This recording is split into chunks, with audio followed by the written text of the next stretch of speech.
baby didn't cry at birth because she was a genius. But when her father saw that she was a girl, he left without looking back. When they left the hospital, father dragged her disdainfully with one hand. Then he threw her into the trunk of his car like a garbage bag. He drove his used car recklessly, without any regard for his baby's safety. When they arrived home, the whole family got out of the car. Only poor Matilda was left behind in the car. At 1 month old, Matilda learned to write her name. But her mother not only failed to notice, she even discarded her in the sink. So Matilda taught herself to survive early. At 1, she could wash herself. At 2, she could dress herself. She gradually realized that everyone in the family was very busy. Matilda was alone at home, but she wasn't sad. She enjoyed cooking for herself, cracking 2 eggs, sprinkling cake flour. She whipped up a plate of waffles in no time.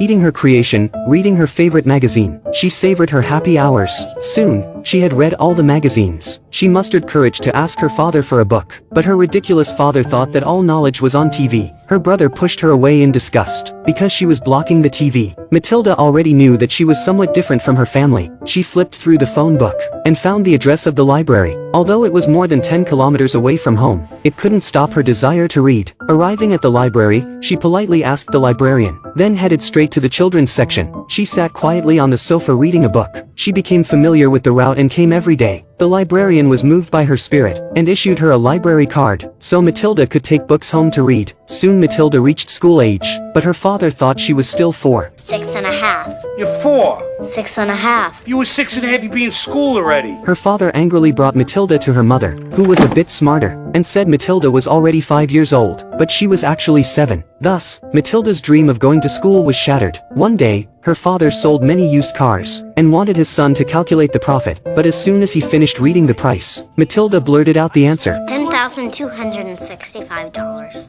Her father not only didn't believe her, but also accused her of peeking at the invoice, even though he'd held the paper all along. Father felt he had been disrespected, so he used his adult authority to punish her. That day, he showed his son how to use glue on mudguards to trick customers, but Matilda thought it was dangerous. Daddy, that's cheating. Of course it's cheating. Nobody ever got rich being honest. To punish Dad, Matilda secretly spread superglue inside his hat. Soon, his comeuppance arrived.